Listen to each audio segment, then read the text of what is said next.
Lumaki si Ella sa isang maliit na baryo kung saan napapalibutan ng palayan at kabundukan ang kanilang bahay. Simple magsasaka ang kanyang mga magulang. Tuwing madaling araw pa lamang ay nasa bukid na ang mga ito habang siya naman ay tumutulong sa mga gawaing bahay bago pumasok sa paaralan. Ngunit may isang bagay na hindi nawawala sa araw-araw niyang ginagawa, ang pagguhit. Kahit lumang notebook lamang ang gamit ni Ella, puno yun ng mga disenyo ng damit na siya mismo ang gumuguhit. Minsan napansin siya ng kanyang ina. Ano na naman ang ginagawa mo, anak? Nagda-drawing lang po. Balang araw gusto ko maging fashion designer. Ngumiti ang kanyang ina at hinaplos ang balikat niya. Kaya mo yan. Kahit mahirap ang kanilang pamilya, hindi kailanman pinipigilan ng kanyang mga magulang ang kanyang pangarap. Lagi nilang sinasabi na ang sipag at tiyaga ang susi sa tagumpay. Nakatapos si Ella ng pag-aaral. Ngunit hindi siya nakapagkolehiyo dahil sa kakulangan ng pera. Kaya nagpasya siyang magtrabaho habang patuloy na hinahabol ang kanyang pangarap. Isang umaga, nagpaalam si Ella sa kanyang mga magulang. Tay, alis na po ako. Tumango ang kanyang ama. Para sa pangarap mo yan. Niyakap siya ng kanyang ina. Mag-iingat ka palagi ha? Sumakay siya ng bus papuntang Maynila habang mahigpit na hawak ang kanyang sketchbook. Tutuparin ko ang pangarap kong maging fashion designer. Kakayanin ko ang Maynila. Sabi ni Ella sa sarili. Naniniwala siyang may oportunidad dito. Pagdating sa Manila, nagrenta siya ng maliit na kwarto at nagtrabaho bilang sales assistant sa isang tindahan ng damit. Kahit pagod sa maghapong trabaho, hindi niya iniwan ang pagguhit. Tuwing may libreng oras, inilalabas niya ang kanyang sketchbook at gumuguhit ng mga bagong disenyo. Alam niyang hindi man marangya ang kanyang simula, balang araw ay matutupad din ang pangarap niya maging isang fashion designer. Lumipas ang ilang buwan. Unti-unti na niyang nakasanayan ang mabilis na takbo ng buhay sa lungsod. Maaga siyang pumapasok at gabi na kung umuwi. Ngunit hindi niya kailanman tinalikuran ang kanyang pangarap. Tuwing break time, inilalabas niya ang kanyang sketchbook at gumuguhit ng iba't ibang disenyo. Minsan, napansin niyo ng isang katrabaho. Ikaw ba ang gumawa niyan? Oo. Ang ganda. Sayang, sales assistant ka lang dito. Ngumiti si Ella. Sa ngayon, kinagabihan, nakausap niya sa telepono ang kanyang mga magulang. Huwag mong pagurin ang sarili mo. Paalala ng kanyang ama. Kahit mahirap, huwag kang susuko. Dagdag ng kanyang ina. Opo, para po sa pangarap. Mas lalo siyang ginanahang gumuhit ng gabing yon. Kinabukasan, habang nag-aayos ng mga paninda, narinig niya nag-uusap ang dalawang customer. Nabalitaan mo? Hiring daw ang Morales Fashion House. Biglang napatingin si Ella. Ang Morales Fashion House, ang pinakasikat na fashion company sa bansa. At higit sa lahat, doon nagtatrabaho ang iniidolo niyang fashion designer, si Tricia Morales. Nang makaalis ang mga customer, mabilis niyang hinanap ang anunsyo sa internet. Totoo nga, naghahanap sila ng bagong assistant. Napalunok siya. Kaya ko ba? Kaya ko ba? Maraming beses niyang binasa ang qualifications. Mas mataas ang natapos ng hinahanap nila. May karanasan din sa fashion industry. Isa-isang bumagsak ang kanyang pag-asa. Wala akong sapat na credentials. Ngunit habang isasara na sana niya ang cellphone, muli niyang nakita ang isang linya. Confident applicants are encouraged to apply. Napangiti siya. Wala namang mawawala kung susubukan ko. Kinagabihan, inayos niya ang kanyang resume at isinama ang ilan sa kanyang mga sketches. Kinabukasan, suot ang pinakamaayos niyang damit at dala ang kanyang portfolio. Nagtungo siya sa Morales Fashion House. Huminga siya ng malalim bago pumasok. Ito na. Ito na ang unang hakbang sa pangarap ko. Maagang dumating si Ella sa interview sa Morales Fashion House. Bagamat simple lamang ang kanyang suot kumpara sa ibang aplikante, hindi siya nagpadaig. Nandito ako para ipakita ang kaya kong gawin. Bulong niya sa sarili. Pagpasok sa interview room, laking gulat niya nang makaharap ang iniidolo niyang fashion designer na si Tricia Morales. Kulang ang educational background mo. Wala ka ring karanasan, sabi ng panel. Huminga ng malalim si Ella. Hindi ko po maipagmamalaki ang diploma, pero maipagmamalaki ko ang sipag, determinasyon at kagustuhang matuto. Ipinakita niya ang kanyang sketchbook. Humanga ang panel sa kanyang mga disenyo, lalo na si Tricia. May talento ka, sabi nito. Magkalipas ang 2 araw, nakatanggap si Ella ng tawag. Congratulations! Tinatanggap ka namin bilang isa sa mga assistant. Hindi makapaniwala si Ella. Tuwang-tuwa siya pagkatapos ng tawag. Agad niyang ibinalita yon sa kanyang mga magulang. Natanggap po ako! Rinig sa kabilang linya ang hiyawan ng kanyang mga magulang. Ipinagmamalaki ka namin, anak! Masayang tugon ng mga ito. Sa unang araw niya sa Morales Fashion House, namangha siya sa mundo ng fashion na matagal na niyang pinapangarap. Napagtanto niyang marami pa siyang kailangan malaman at matutunan. Sa buong araw na yon, hindi mawala ang bungis-ngis ni Ella. Masaya siyang natanggap siya dito. Maayos ang naging unang linggo ni Ella sa trabaho. Hindi pa niya alam na ang mga susunod na araw ang magiging pinakamahirap na laban sa kanyang buhay. Kinabukasan, maaga na namang pumasok si Ella sa Morales Fashion House. Halos wala pang tao sa opisina nang dumating siya. Agad niyang inayos ang mga lamesa, naghanda ng mga tela para sa meeting at sinigurong malinis ang buong design studio. Ilang linggo pa lamang ang lumipas nang dumating si Tricia Morales. Tinapunan siya nito ng malamig na tingin. Ikaw ang bagong assistant? Opo, ma'am. Kunin mo ang kape ko. Opo. Mabilis na tumakbo si Ella papunta sa pantry. Pagbalik niya, inilapag niya ang tasa sa mesa. Humigop si Tricia at agad na sumimangot. Malamig. Pasensya na po. Papalitan ko po. Hindi ka ba marunong sumunod sa simpleng utos? Pasensya na po talaga. Wag puro pasensya. Ayusin mo. Tahimik na yumuko si Ella. Iniisip niyang normal lamang yon. Baka mataas lang talaga ang pamantayan ng kaniyang iniidolo. Ngunit sa paglipas pa ng mga araw, lalong dumadami ang kanyang ginagawa. Siya ang unang dumarating at huling umuwi.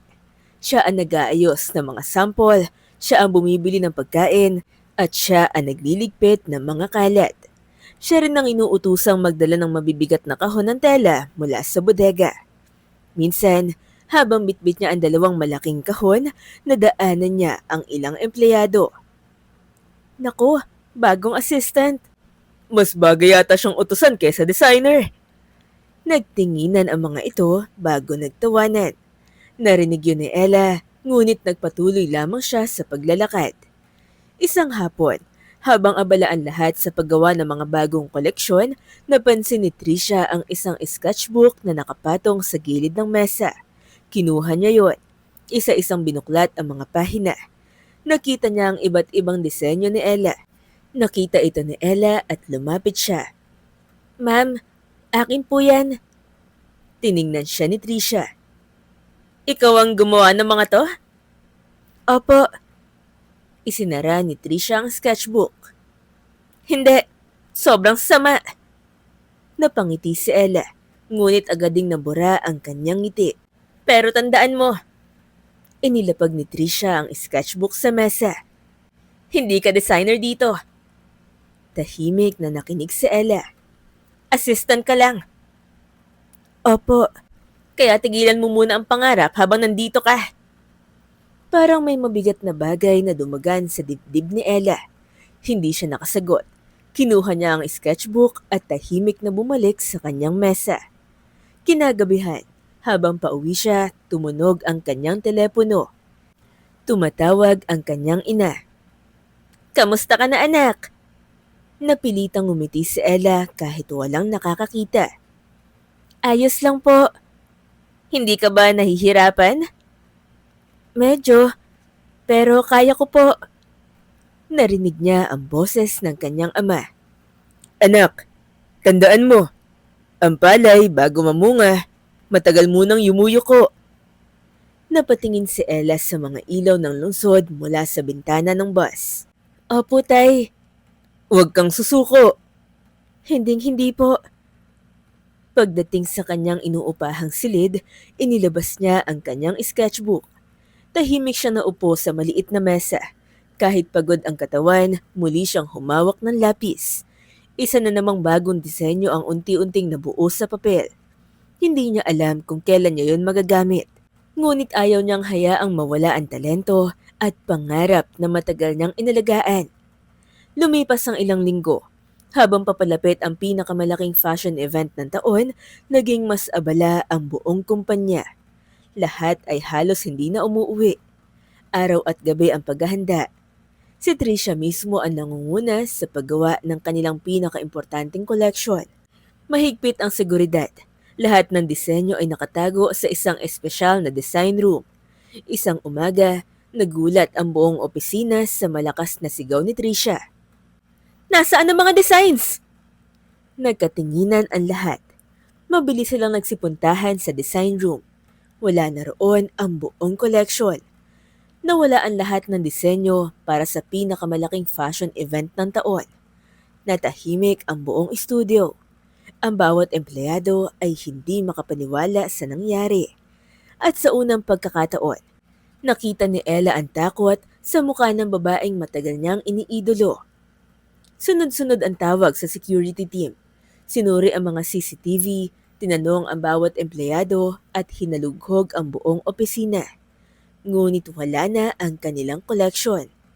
Makalipas ang ilang oras, may dumating na balita.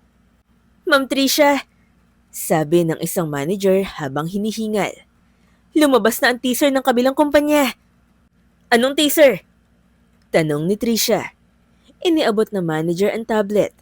Pagkakita ni Tricia sa mga larawan, nanlaki ang kanyang mga mata.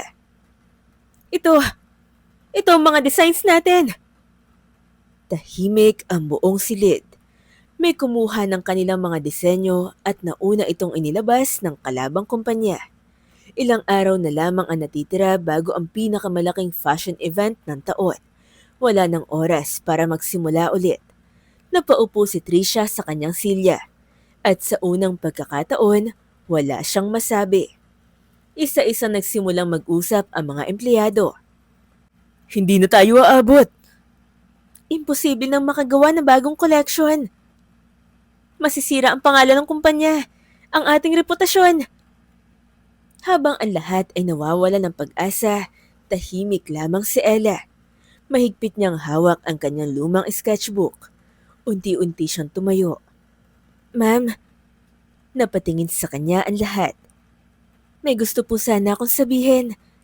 Tahimik ang buong studio. Huminga siya ng malalim. May mga sarili po akong designs. Nagkatinginan ang mga designer. Nagtaas ng kilay si Tricia. Anong ibig mong sabihin? Ilang taon ko na pong ginagawa ang mga yon. Hindi ko lang po na ipapakita. Dahan-dahan niyang inilapag ang kanyang sketchbook sa mesa. Isa-isa niya itong binuksan. Lumabas ang dose-dose ng disenyo na matagal na niyang iginuguhit. Mga gown, dresses, suits at modernong Filipiniana na hango sa kanyang buhay sa probinsya. Isa-isang tumahimik ang lahat. May isang senior designer ang napailing. Hindi ka panipaniwala. Lumapit si Tricia at binuklat ang bawat pahina. Hindi siya nagsasalita. Mas lalo lamang siyang natulala habang nakikita ang bawat disenyo. Maya-maya ay tumingin siya kay Ella. Ito ba talaga ang mga gawa mo? Opo. Kailan mo pa ginawa ang mga ito? Kapag libre po ako sa trabaho at bago po ako matanggap dito. Tahimik na isinara ni Tricia ang sketchbook. Pagkatapos ay tumingin siya sa buong team. Wala na tayong oras. Humarap siya kay Ella. Gagamitin natin ang mga designs mo. Nanlaki ang mga mata ni Ella. Ako po. Tumango si Trisha. Simula ngayon, lahat tayo ay susunod sa collection ni Ella. Parang nabuhayan ang buong studio. Agad na kumilos ang lahat. May mga tumahi, may mga nagputol ng tela, may mga nagsukat ng patterns, at may mga naglagay ng burta at mga palamuti. Si Ella mismo ang nagbigay ng direksyon sa bawat disenyo. 3 araw at 3 gabi silang walang halos tulog. Pagod ang lahat, ngunit walang sumuko. Dumating ang araw ng fashion event. Isa-isang lumabas sa runway ang mga modelong suot ang mga disenyo ni Ella. Napalakpakan ang buong venue. Sunod-sunod din ang paghanga ng mga bisita. Mas lalo pang lumakas ang palakpakan nang lumabas ang huling gown ng koleksyon. Tumayo ang buong audience. Nagbigay sila ng standing ovation. Maya-maya ay inanunsyo ang pinakamahusay na koleksyon ng gabi. Congratulations! Morales Fashion House! Nagbunyi ang buong team. Lumapit si Trisha kay Ella. Tahimik siyang tumingin sa kanya bago nagsalita. Nagkamali ako. Hindi nakapagsalita si Ella. Hinusgahan kita dahil sa kakulangan mo sa diploma at karanasan. Napayuko si Trisha. Pero, ikaw pala ang tao magliligtas sa kumpanyang to. Ngumiti si Ella. Hindi ko po ito ginawa para patunayan ang sarili ko. Bakit mo ginawa? Dahil pangarap ko rin po ito. Napangiti si Trisha. Iniabot niya ang isang folder. Ayaw mong maging assistant na lang habang buhay, di ba? Dahan-dahang binuksan ni Ella ang folder. Nakalagay roon ang bago niyang posisyon. Junior Fashion Designer. Napaluha siya.